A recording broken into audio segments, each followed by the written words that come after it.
इंदिरा गांधी राष्ट्रीय वृद्धापकाळ निवृत्ती वेतन योजना ही योजना केंद्र शासनाची एक महत्त्वाची योजना आहे बघा.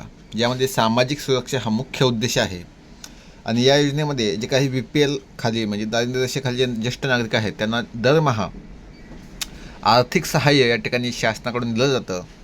या योजनेबद्दल महत्त्वाची माहिती काय आहे ती मी तुम्हाला या ठिकाणी सांगतो. बघा, या ठिकाणी अर्जदाराचं वय 60 वर्षे किंवा त्याहून अधिक असणं महत्त्वाचं आहे आणि तो दारिद्र्य रेषेखाली असणं हे सुद्धा तितकंच महत्त्वाचं आहे. केंद्रीय पेन्शन रक्कम केंद्र शासनाकडून 60 वर्ष ते 79 वर्ष वयोगटातील लाभार्थ्यांना दरमहा 200 रुपये, किती 200 रुपये, आणि 80 वर्ष किंवा त्याहून जास्त असेल तर या ठिकाणी 500 रुपये पेन्शन दिली जाते बघा. राज्य शासनाचे सहाय्य काय आहे ते बघा. केंद्र शासनाच्या रकमेत तर राज्य सरकारने स्वतःचे अनुदान जोडतात.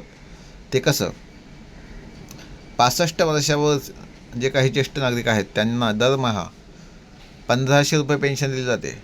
हे खूप चांगलं आहे बघा. शासनाकडून जे काही राज्य शासन आहे यांच्याकडून जवळपास ती रक्कम 1500 रुपये आहे. तर अर्ज कोठे करावा?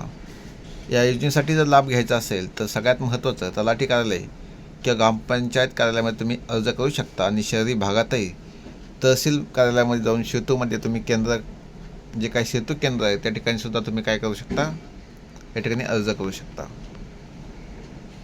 ही महत्त्वाची योजना आहे. या योजनेची काही माहिती तुम्हाला पाहिजे असेल तर नक्कीच तुम्ही तशी कमेंटमध्ये माहिती मागू शकता.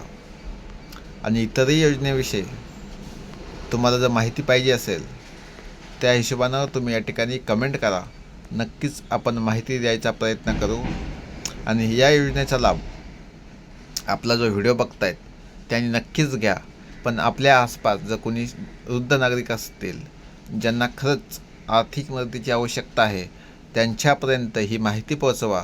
कारण ही आपली जिम्मेदारी आहे, एक सामाजिक जिम्मेदारी म्हणून, एक नागरिक म्हणून आपण ही माहिती त्यांच्यापर्यंत पोहोचवून जर त्यांचा फॉर्म भरून दिला, जर अप्लाय करून दिला तर नक्कीच त्यांना या योजनेचा लाभ घेता येईल. आणि आर्थिक सक्षम म्हणजे जे त्यांचे उलाढाल आहे ती तरी या पैशानं होऊ शकते. एवढी आर्थिक मदत शासनाकडून भेटते. नक्कीच आपल्या सगळ्यांना विनंती आहे, हा व्हिडिओ त्यांच्यापर्यंत गेला पाहिजे. त्यामुळे आपल्या चॅनलला सबस्क्राईब केलं नसेल तर नक्की सबस्क्राईब करा. जय हिंद, जय महाराष्ट्र.